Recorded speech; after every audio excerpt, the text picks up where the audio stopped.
Golden State Media Concepts Sci-Fi Podcast. Together we dive into the world of sci-fi and science fiction. From episodes of Star Trek, Star Wars, to The Walking Dead, Resident Evil, all the hot new science fiction movies from the back doors of Marvel or DC. The Golden State Media Concepts Sci-Fi Podcast. You'll never look at science fiction the same way again.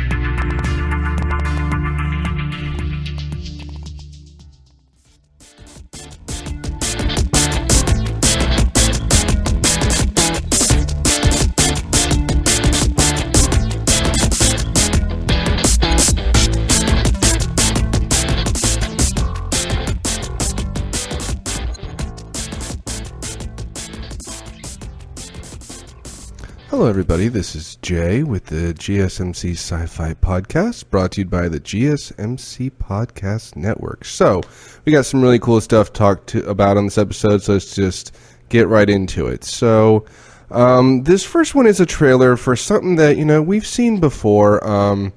There were two movies. I saw both of the movies. I enjoyed both movies, but there's also been... I think there's a comic series. There's been a few animated films that I have not seen. Heard they're good. I just haven't had a chance to see them. And it's a popular series that really there's a big fan base for, And I think the man who was playing Hellboy in the first two films, I don't know if he either didn't want to do it again or something happened to maybe the third film happening, something like that, to where a new Hellboy movie is coming out. And this one has someone new playing Hellboy, and it's actually, I believe, Dave Harbour from Stranger Things, who plays, I believe, the sheriff on that show. And when I actually heard that he was cast in this role, I'm like, that's a really good casting choice. I'm not against that at all. I think he could really do really well with that character and have a lot of fun with that character. And I've also heard, he got a personal trainer and was starting to bulk up for the role, which is a good plan to do with Hellboy. So anyways, all I had really heard before the recently was, hey, he's doing this, he's going to be being Hellboy in it, and didn't really know much else. So that all changed a couple weeks ago when we got our first trailer for this new Hellboy movie. And I've watched a couple times, and let's just delve into what I thought about it. So I'll say this, for starters, you can tell Dave Harbour has a lot of fun being Hellboy. He's put his own new little spin on the character, but only a little bit. He hasn't really tweaked it immensely. It's like the character itself isn't really different from the last two films necessarily, if that makes a lot of sense. And Mia Yakovich is in this, I believe, which is interesting. We get to see a lot of the Hellboy in action. We get to see some of, the secret organization he works for. I think we get to see a little bit of his boss here. I don't remember if we get to see Abe Sapien in this. I want to say we do, but I don't actually remember. I've only watched this trailer a couple of times. But, yeah, Hellboy looks like it's going to be really cool. He's going to have a lot of fun. We get to see a part with his horns all brought out and the crown in the middle, the flaming crown. He's got a flaming sword. Yeah, we get to see him take on some baddies in this trailer, some new ones, and it looked like, as far as I could tell in this trailer, I don't think there's anyone that we've seen in previous films in this. I think it's just kind of like, a new take on or maybe in the next direction for the series, maybe. I'm a little concerned that we don't really know necessarily who the villain is. Not really. It looks like Mia Yakovich maybe either is the villain or is connected to said main villain, but we don't really know who the main villain is. I mean, in the first one, okay, it's Rasputin. That's the bad guy in the first film. In the second film, it's some elfin prince or something like that, So, they're really big, dangerous, deadly threats that truly only Hellboy could probably take on. It's just the reality. It's just the way it is. You see the threat that they're, bringing to the world, and you're like, yeah, that's something that only Hellboy could really cover. In this, yeah, there's plenty of action. There's plenty of wisecracking by Dave Harbour as Hellboy. There's a lot of cool special effects. Like, a lot of different monsters in here and all that stuff. But it doesn't... It's almost felt like a teaser. It's not a teaser. It's actually a trailer, but it almost felt like a teaser in the sense okay, who's the bad guy, though? What's the main plot of this film? Why is Hellboy being brought in to take on whatever it is he's willing to take on, right? Or he needs to take on, right? That's just the truth. It also looked like in this, which kind of looked like Hellboy had a daughter, which I'm like, oh, okay. I know that at the end of the second one, we heard that Hellboy and Liz were going to have a kid, which he found out was going to be twins. We found that out. And again, I didn't even really see Liz in this trailer either, I don't think, which was kind of interesting. So I don't know. Like I said, I don't know, and because I haven't really read the comics, I don't know if Liz was a really big part of said comics or if they just threw her into the films as a love interest. I'm not really sure. Not saying that Liz was a bad love interest. I thought Liz was a great love interest. And kind of almost in a way a moral center for Hellboy at times. So I didn't hate, the character's inclusion, but I just wonder why I didn't see her in this one, which I thought was kind of interesting. So overall, I will say this. Dave Harbour, I think, is going to have a lot of fun being this character. It looks like it's going to be a good film. But kind of like with the Men in Black 4 trailer, I kind of want to see more. I want to know a little bit more about it. Besides just, okay, it's Hellboy.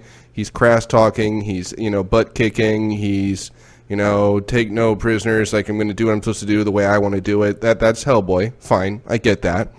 But why is Hellboy, what's the reason Hellboy's coming to take care of whatever Hellboy's coming to take care of? I'd like to know that.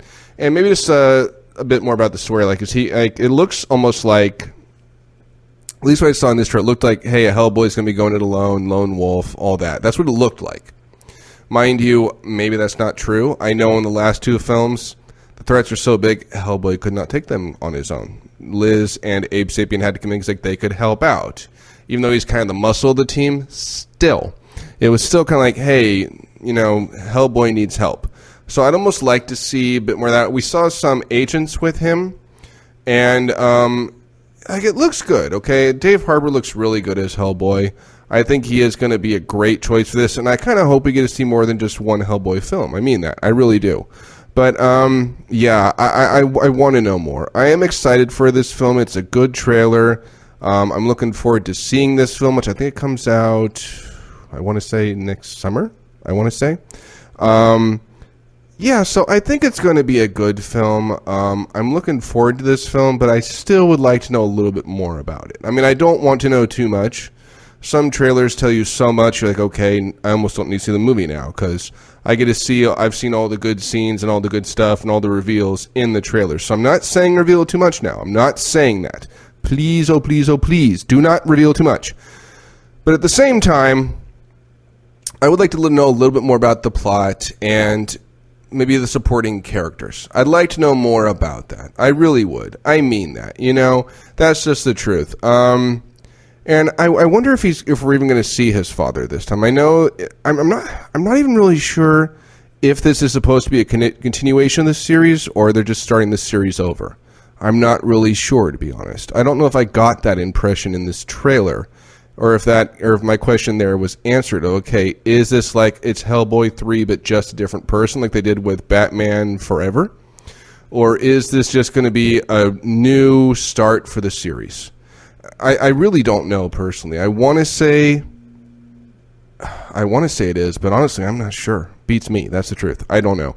I don't know if this is, hey, okay, we're starting over from scratch, square one. Let's just, like they did with Batman Begins, or is it like Batman Forever? Okay, it's Hellboy. It's a different person being Hellboy, but it's still Hellboy. I don't really know. I kind of would like to know that, I guess, is really where I'm at with that. But it is a good trailer. I think it's going to be a good film. I have hope for this film because, like I said, I liked the previous two Hellboy films. I really did. They were good films. They were fun films. I'll gladly watch them again and again. Ron Perlman did have a lot of fun being Hellboy, but I think Dave Harbour is going to bring some good stuff to Hellboy too. I mean that. So if you want to check out this trailer, it is on YouTube to watch now. And I just hope in the future, we get a little bit more about it. I would like that. I think it'd be, a good thing for me because, okay, now I know a bit more about it without knowing too much. That's where I stand with this. But I am excited for it. I think it's going to be a fun film. And, Yeah, check it out, and it'd be great to hear what you guys think about it. Do you like it? Don't you like it? And maybe I just missed some things in the trailers. It's a possibility. I may have missed some stuff that was answered that I just, for one reason or another, didn't catch on to. So anyways, we're going to take our first break right now. We'll be back in a moment with more sci-fi news.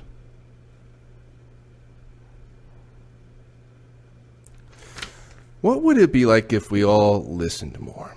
Listening to audiobooks motivates us, inspires us, and even brings us closer together. There's no better place to listen than Audible because Audible members get even more exclusive audio fitness programs, audiobooks, Audible originals, and more. Audible has the largest selection of audiobooks on the planet, and now with Audible Originals, the selection has gotten even more custom with content made for members. So I found another Dr. Seuss book on here that I think is really cool. Horton Hears a Who, another classic, another really fun book. And this one's actually narrated by Dustin Hoffman, which is really, really cool. I'd love to hear him do this. It's, again, only 16 minutes long. It's another book I think that, you could listen to with the whole family or listen to with your kids. I think they'd have a lot of fun listening to it. And I'd recommend checking it out. Yeah, it's a really, really cool book. So every month, Audible members get 1 credit good for any audiobook they choose, plus 2 Audible originals from a changing selection that they can't get anywhere else. They also get access to audio fitness and health workouts created exclusively for Audible. Plus, your books are yours to keep. With Audible, you can go back and re-listen anytime, even if you cancel your membership. Didn't like your audiobook? Exchange it. No questions asked. Start a 30-day trial and your first audiobook is free. Go to audible.com/GSMC SciFi or text GSMC SciFi to 500-500. You can do it with audiobooks. What happens to your decision-making when you drink? Well, after one drink, you feel confident. A few more, and calling your ex at 1 a.m. seems like a great idea. And you're pretty sure the secret to a great taco is 4-day-old macaroni. The bottom line, drunk you doesn't make great decisions. So you're risking a DUI or worse if you count on him to get you home. Plan before you party. Get home safe. Brought to you by Washington Target Zero.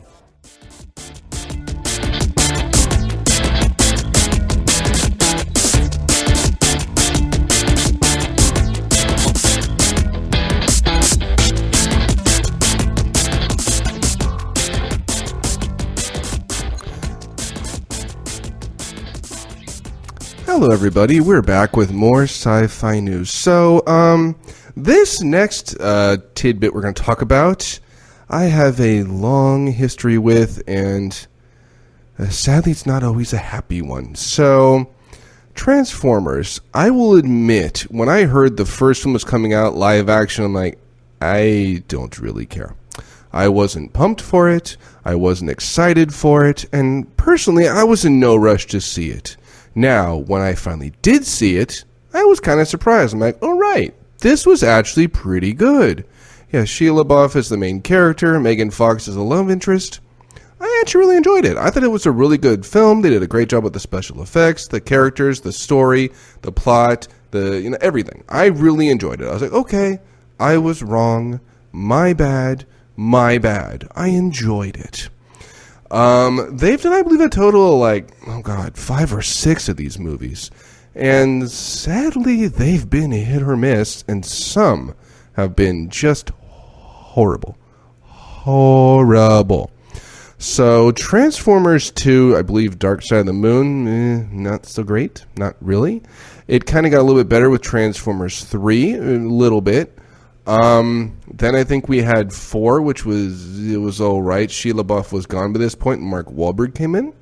Then we had the 5th one, which was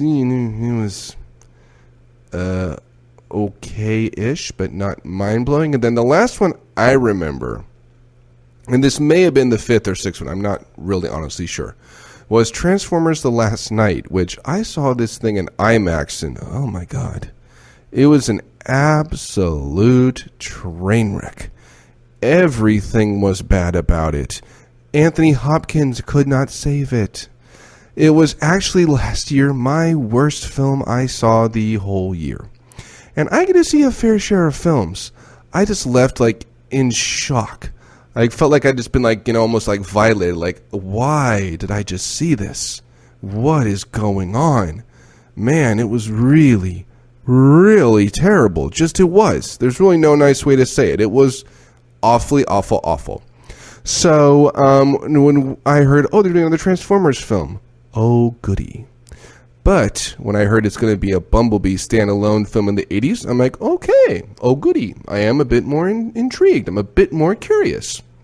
So, I was able to see this film, and I will say it was overall actually good. It has John Cena in it, the girl from 17, Edge of 17 is in it. There were a few other familiar faces. I'm like, oh yeah, I've seen them in this, or I've seen them in that. The man who was the father on Imaginary Mary is in this. And, it's actually a pretty good film. We actually get to hear Bumblebee talk a bit in this, which, if you've watched the other Transformer films, Bumblebee doesn't talk, ever.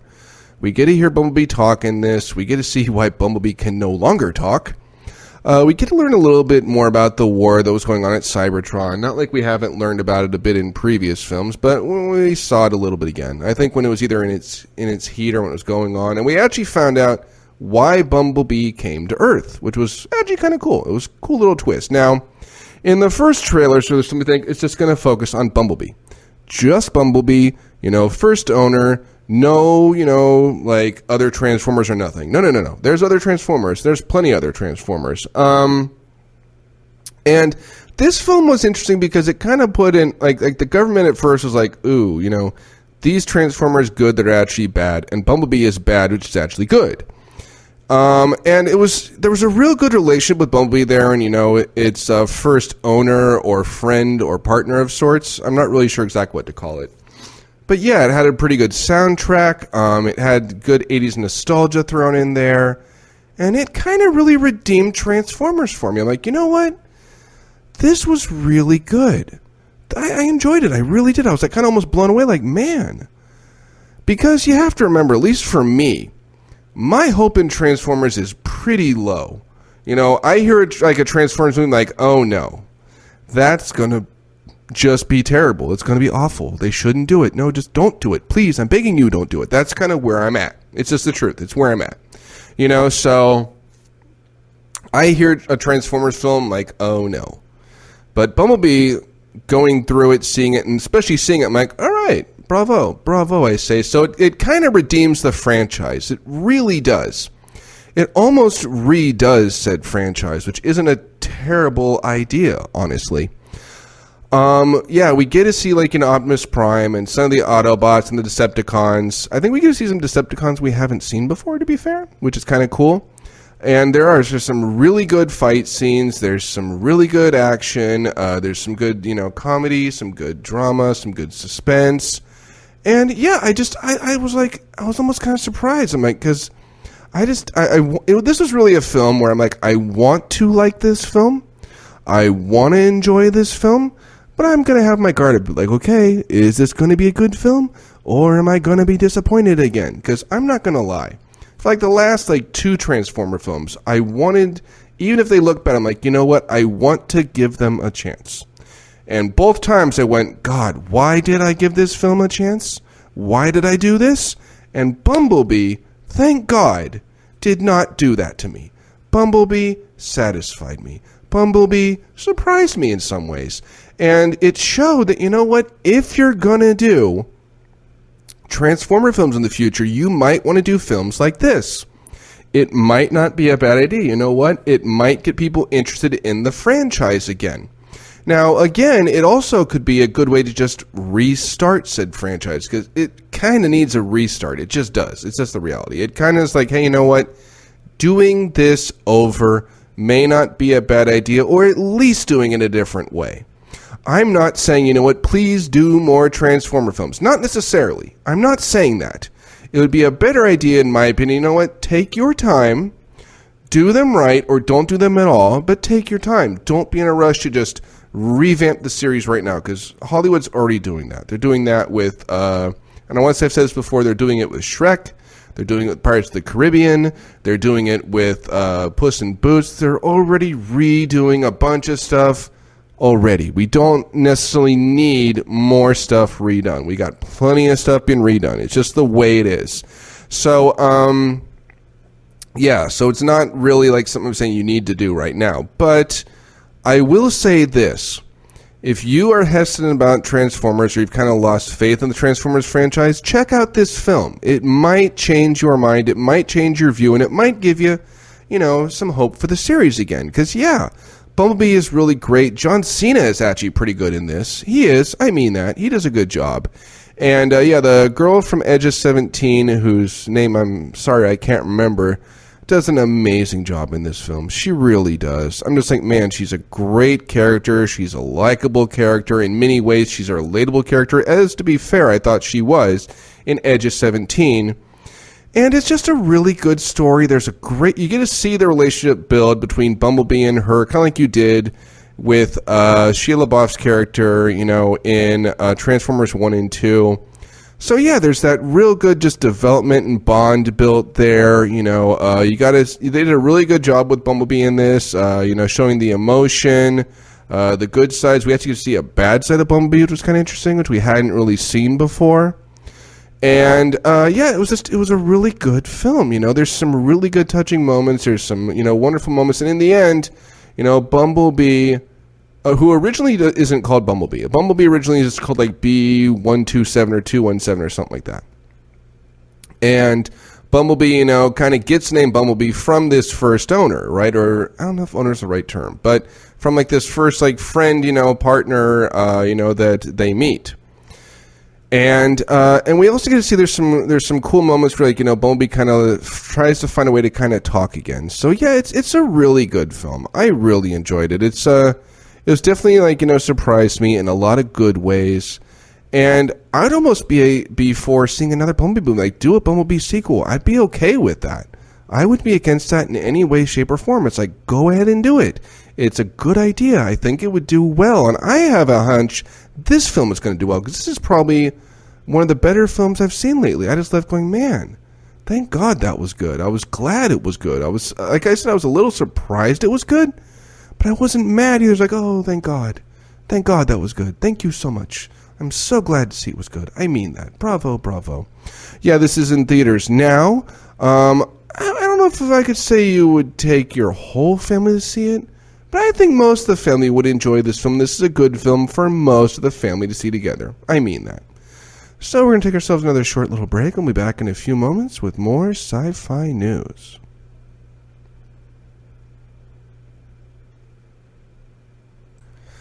What would it be like if we all listened more? Listening to audiobooks motivates us, inspires us, even brings us closer together. There's no better place to listen than Audible because now Audible members get even more. Exclusive audio fitness programs, audiobooks, Audible originals, and more. Audible has the largest selection of audiobooks on the planet, and now with Audible originals, the selection has gotten even more custom with content made just for members. So another book I stumbled upon here that I think is really interesting and I'm very curious to listen to is The Lorax. It's a touching story about, an animal that, kind of a being that speaks for the trees, and there's a lot of environmentalism in there. And this is actually narrated by Ted Danson, and heck, I'd love to hear him narrate that. I think it'd be great. It's another wonderful story. I think the whole family can listen to it together. You can listen to it with your kids. I would highly recommend checking it out, absolutely. So every month, Audible members get 1 credit good for any audiobook they choose, plus 2 Audible originals from a changing selection that they can't get anywhere else. They also get access to audio fitness and health workouts created exclusively for Audible. Plus, your books are yours to keep. With Audible, you can go back and re-listen anytime, even if you cancel your membership. Didn't like your audiobook? Exchange it. No questions asked. Start a 30-day trial and your first audiobook is free. Go to audible.com/GSMC SciFi or text GSMC SciFi to 500-500. You can do it with audiobooks. What happens to your decision-making when you drink? Well, after one drink, you feel confident. A few more, and calling your ex at 1 a.m. seems like a great idea. And you're pretty sure the secret to a great taco is 4-day-old macaroni. The bottom line, drunk you doesn't make great decisions. So you're risking a DUI or worse if you count on him to get you home.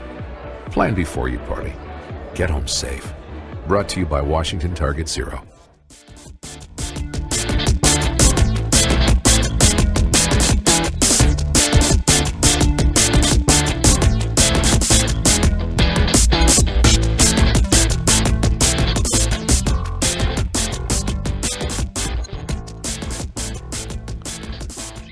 Hello there, everybody. This is Jay, back with some more sci-fi news. So, this last topic is something that I'm not going to be, going to lie, I didn't know a whole lot about going in. I've never read the book. I've never seen the animated film, which came out over 40 years ago, by the way. John Hurt either narrated it or voiced a character in it. But I was just on YouTube, and I saw, oh look, there's this new kind of computer animated little mini series coming on, called Watership Down, that has, James McAvoy in it, Nicholas Hoult, Ben Kingsley, Gemma Atherton, I think, is in it. So there's a cast, but I'm all right, I'm familiar with some of those, actors. And it looked interesting to me. I'm okay, I'm curious, I'm intrigued. I would like to know a little bit more about this. So, I, gave it a shot. I said, let's check it out. Let's see what this is all about. If you're not familiar with it, it's basically a story about, a warren of rabbits, that, one day, two brothers realize, what, we need to leave our warren and go somewhere else because some kind of danger is coming. And they get a couple of, rabbits go with them, I think one or two females, and they leave and go on a journey to find somewhere new to live. Along the way, there's dangers they face, there's trials, there's tribulations, there's risks, there's dangers. And it's all computer animated. It's only a 4-episode miniseries. Each episode's about 50-something minutes. And I will say this, it was definitely different. It wasn't necessarily what I expected it to be, because the first episode basically deals with them leaving Warren and on the way to a new place, someone from the old one comes, oh my god, da-da-da was right, because he could see the future, I guess. He could see that, hey, there's some threat coming that's going to destroy our Warren. In the second episode, I think we get to meet a new foe of sorts that lives in this abandoned, looks like factory of sorts with a lot of rabbits and females and all that. And he's got a cloudy eye and they're bigger. The males are bigger rabbits. Was that the second episode? No, that was the third episode. The second episode, they find somewhere else they think it's going to be a nice home, but then they find out it's not as nice as they thought it would be, and there's more dangers and risks than they thought. And, then the third episode, we see this new danger, this new threat, and, this Warren trying to, face on said threat. They're outnumbered. Along the way, they make a bird friend, which is kind of interesting.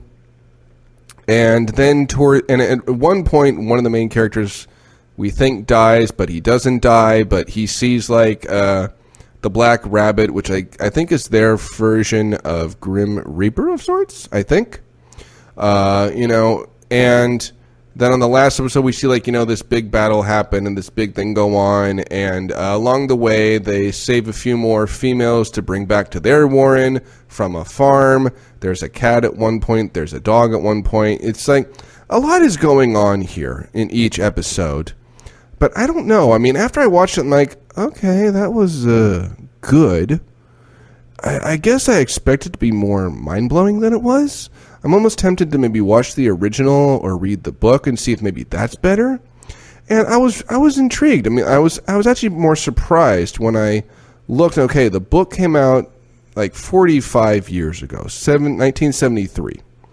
The first special was done the first animated film, or first film at all, was done in 1978, only 5 years later. And nothing's been done with this for 40-something years. So that was kind of interesting. I'm oh, okay, you would have thought that maybe they would have done something else, some other kind of version or something. And maybe it just felt too fast-paced, so much happened in such a little space. Maybe that's one of my issues, maybe. And I don't know. I guess I just was like, okay, this isn't bad. It's not.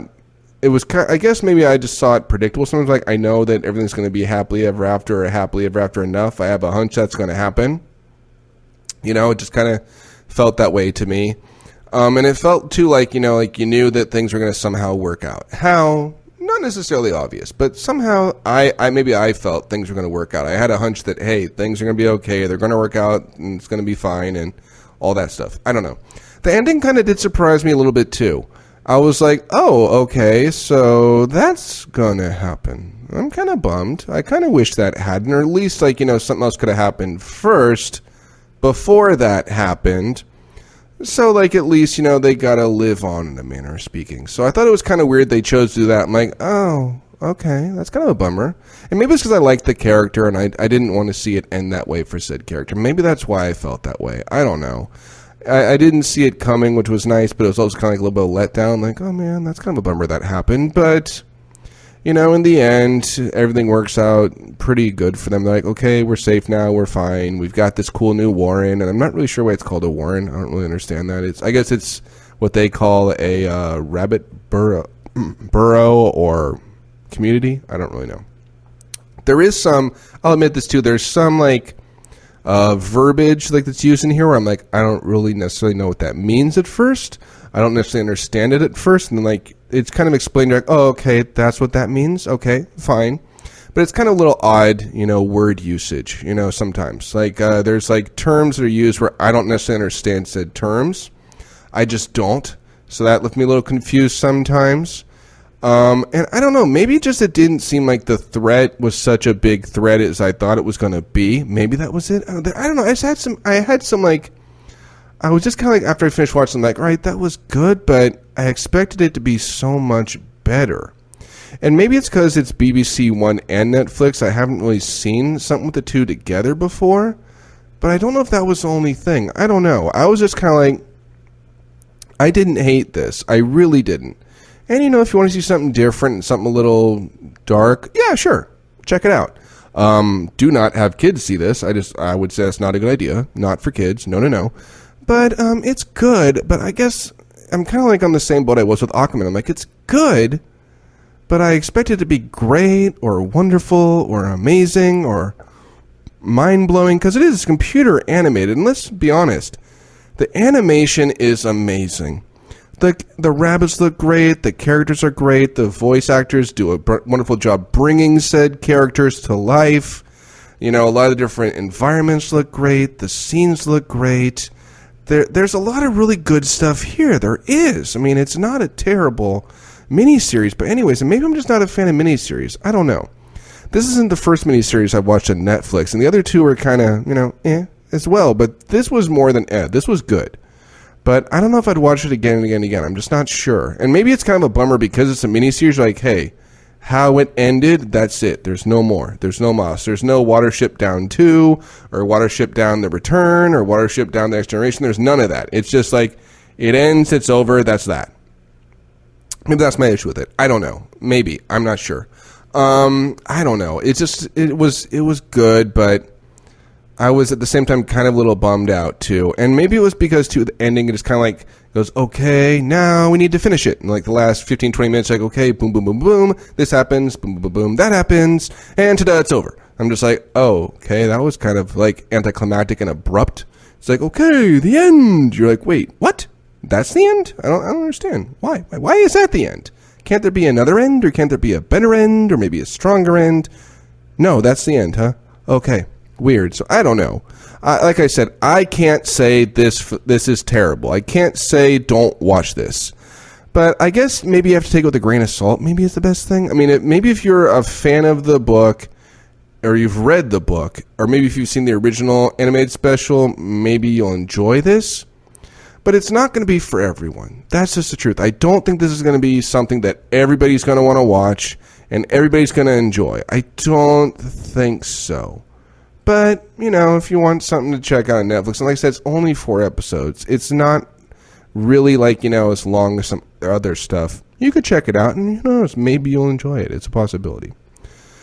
So other than that, that's all the time we have for this episode. Thanks for joining us. I was glad to bring all the really cool stuff I got to bring to you on this episode. And don't worry, though, we'll be back real soon with more sci-fi news.